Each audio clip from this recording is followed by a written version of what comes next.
नमस्कार दोस्तों, आप लोग का हमारे यूट्यूब चैनल शुभ क्लासेस में स्वागत है। आज का हमारा टॉपिक है भारतीय संविधान की प्रस्तावना। चलिए आते हैं क्वेश्चन का प्रैक्टिस करते हैं। आज का पहला प्रश्न है, निम्नलिखित उद्देश्यों में से कौन सा एक भारत के संविधान में वर्णित नहीं है? निम्नलिखित उद्देश्यों में से कौन सा एक भारत के संविधान में वर्णित नहीं है? ऑप्शन ए विचार की स्वतंत्रता, बी अभिव्यक्ति की स्वतंत्रता, ऑप्शन सी आर्थिक स्वतंत्रता, डी विश्वास की स्वतंत्रता।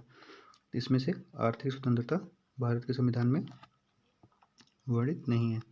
नेक्स्ट क्वेश्चन है, भारतीय संविधान की प्रस्तावना में इसके सभी नागरिकों को न्याय प्रदान करने की व्यवस्था की गई है। निम्न में से कौन कौन से न्याय भारतीय संविधान में वर्णित है? सामाजिक आर्थिक राजनीतिक, सामाजिक आर्थिक या सांस्कृतिक, सामाजिक राजनीतिक या सांस्कृतिक, सामाजिक आर्थिक और राजनीतिक। तो आपका उत्तर हो जाएगा ऑप्शन डी। ऑप्शन डी हो जाएगा आपका उत्तर, सामाजिक आर्थिक और राजनीतिक जनता को प्रदान करने की बात की गई है। नेक्स्ट क्वेश्चन है, क्वेश्चन नंबर 3, भारतीय संविधान की उद्देशिका में कितने प्रकार के न्याय की व्यवस्था की गई है? ऑप्शन ए 2 प्रकार के, ऑप्शन बी 3 प्रकार की, ऑप्शन सी 4 प्रकार के, ऑप्शन डी 5 प्रकार के। तो 3 प्रकार की बात की गई, 3 प्रकार के न्याय की बात की गई है। नेक्स्ट क्वेश्चन, क्वेश्चन नंबर 4, निम्नलिखित मामलों में से किसमें भारत के सर्वोच्च न्यायालय ने प्रस्तावना को भारतीय संविधान का भाग नहीं बताया है? मतलब किस वाद में सुप्रीम कोर्ट ने प्रस्तावना को भारतीय संविधान का भाग नहीं बताया था कि यह प्रस्तावना जो है भारतीय संविधान का भाग नहीं है? केशवानंद भारती, बेरुवादी, सज्जन सिंह, गोलकनाथ। तो आपका उत्तर हो जाएगा बेरुवादीवाद। इस वाद में सुप्रीम कोर्ट ने कहा था कि प्रस्तावना भारतीय संविधान का भाग नहीं है, जबकि केशवानंद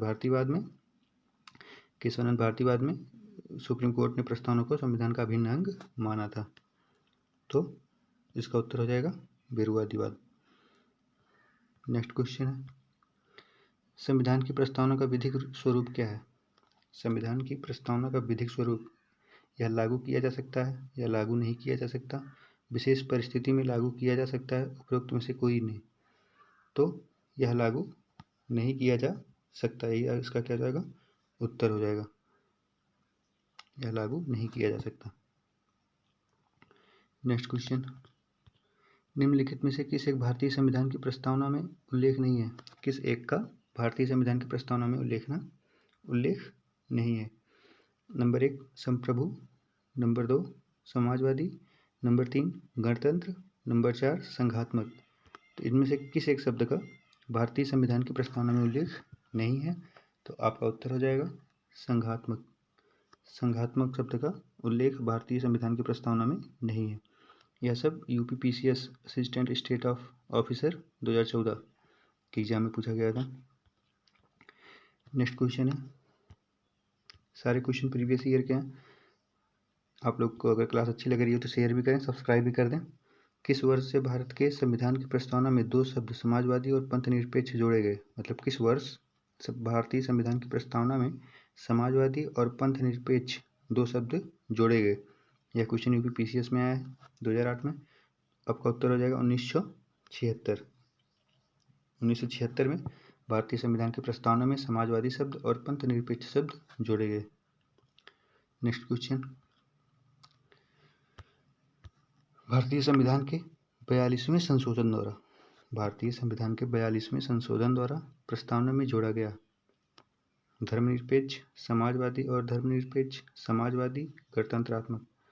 तो आपका उत्तर हो जाएगा समाजवादी और धर्मनिरपेक्ष शब्द जोड़े गए। नेक्स्ट क्वेश्चन, निम्नलिखित में से कौन भारतीय संविधान की प्रस्तावना में उल्लेखित नहीं है? निम्नलिखित में से कौन भारतीय संविधान की प्रस्तावना में उल्लेखित नहीं है? सामाजिक न्याय, राजनीतिक न्याय, आर्थिक न्याय और धार्मिक न्याय। तो आपका क्या उत्तर हो जाएगा यहाँ पे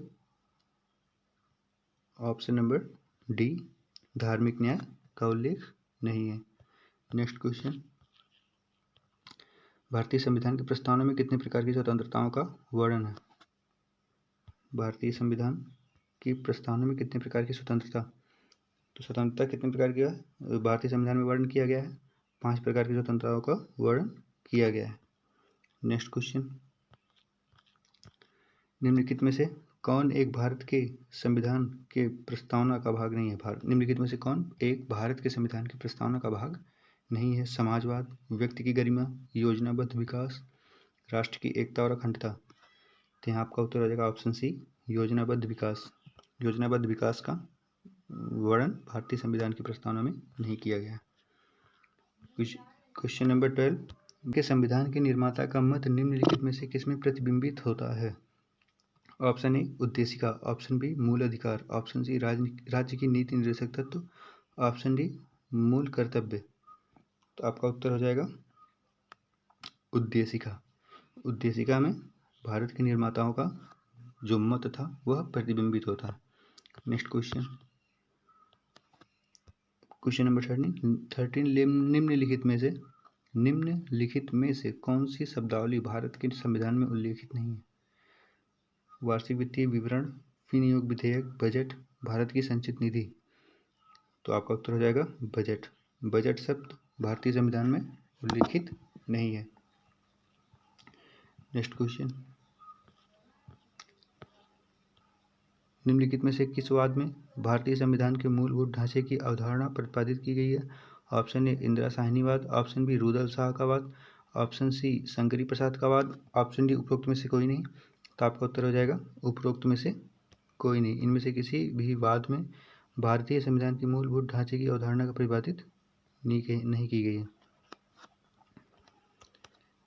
नेक्स्ट क्वेश्चन, भारत के सर्वोच्च न्यायालय ने संविधान के आधारभूत ढांचे के सिद्धांत को स्पष्ट किया था? गोलकनाथ 1967 वाद में, केशवानंद भारतीवाद 1973, शंकरी प्रसाद वाद 1951, सज्जन सिंह वाद 1965 ईस्वी। तो आप लोग उत्तर बताएं किसमें किया गया था? केशवानंद भारती 1973। इन्हीं में प्रस्तावना को भारतीय संविधान का भाग भी माना गया और भारतीय संविधान के आधारभूत ढांचे का सिद्धांत भी दिया गया।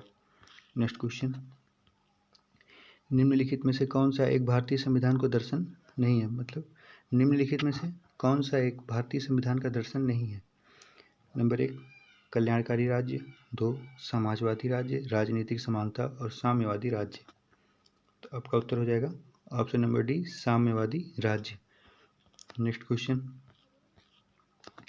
भारतीय संविधान की प्रस्तावना एवं जिन आदर्शों एवं उद्देश्यों की रूपरेखा दी गई है उनकी आगे व्याख्या की गई है।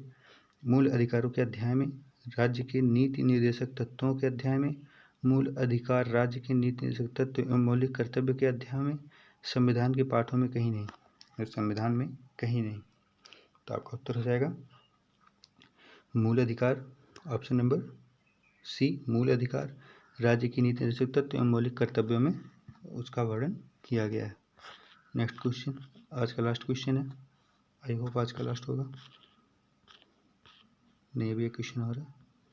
चलिए शुरू करते हैं। निम्न में से किसे पंथ निरपेक्ष राज्य कहा जाएगा? प्रश्न नंबर 18, निम्न में से किसे पंथ निरपेक्ष राज्य कहा जाएगा? जो राज्य धर्म विरोधी हो, जो राज्य अधार्मिक हो, वह राज्य जिसका कोई धर्म ना हो तथा जो धर्म के आधार पर भेदभाव ना करता हो, वह राज्य जो सभी धर्मों को राज्य का धर्म घोषित करता हो। तो आपका उत्तर हो जाएगा ऑप्शन सी, वह राज्य जो किसी एक धर्म को ना मानता हो और धर्म के आधार पर भेदभाव ना करता हो। नेक्स्ट क्वेश्चन, निम्नलिखित में से कौन भारत को धर्मनिरपेक्ष राज्य वर्णित करता है? ऑप्शन ए मौलिक अधिकार, ऑप्शन बी संविधान की प्रस्तावना, ऑप्शन सी 9वीं अनुसूची, ऑप्शन डी राज्य के नीति निर्देशक तत्व। तो आपका उत्तर हो जाएगा भारतीय संविधान की प्रस्तावना। भारतीय संविधान की प्रस्तावना भारत को धर्मनिरपेक्ष राज्य वर्णित करता है। आज का सेशन समाप्त। अब नेक्स्ट टॉपिक होगा कल, भारतीय संविधान के भाग एवं अनुसूचियाँ। कल का टॉपिक है भाग, भारतीय संविधान के जो भाग हैं, भाग 1, भाग 2, भाग 3 और अनुसूची।